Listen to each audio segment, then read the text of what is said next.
All right, so on page 24, we are back to Ray speaking. He's our U.S. Marine, and they're, remember, basically invading the Okinawan beaches. They've been preparing for this. He's talked about everything that he's been terrified about, counting out his pack, getting ready. He knows that they're ready to fight. And as he gets running up, he almost immediately realizes, like, as soon as the adrenaline stops, he gets over the wall and realizes there's nobody there fighting him. This beach is empty. It doesn't make sense.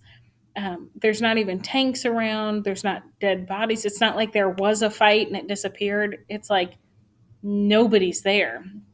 And then it shows all the other soldiers slowly realizing this too. Like, what's happened? Where is everybody? And then their immediate thought is not necessarily that people are hiding, but that they've evacuated. That the Japanese knew that the Americans were coming to the island, so they told all the citizens to leave, to seek shelter and be somewhere else so that they wouldn't get hurt.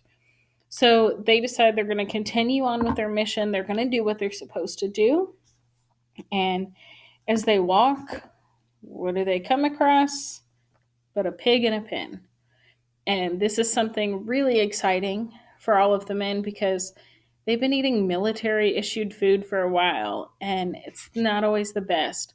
And especially when it's traveled that long, they're probably eating a lot of things like rice and dried foods and oatmeal and that kind of stuff. And to see a pig, they're immediately thinking, we could have pork chops, we could have ribs, bacon, I don't know. They're thinking through all the foods that they could eat, right?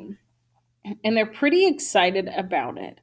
Now, I want to say before this happens, there's a lot of foreshadowing as well, because as they walk through the countryside, the way the author describes it, he talks about it's the prettiest countryside he's ever seen.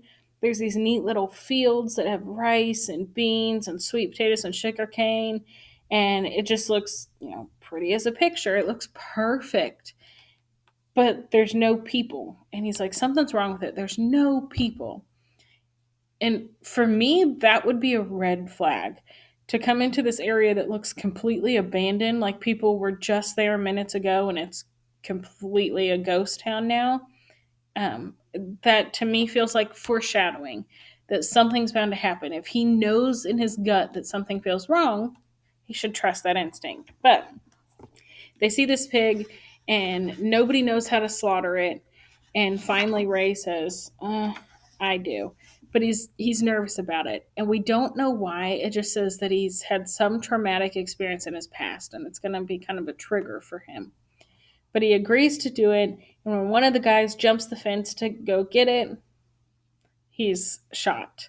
It says that he kind of looked funny, he looked confused, and then somebody yelled sniper. So we know that there are people on this island now and they're under attack.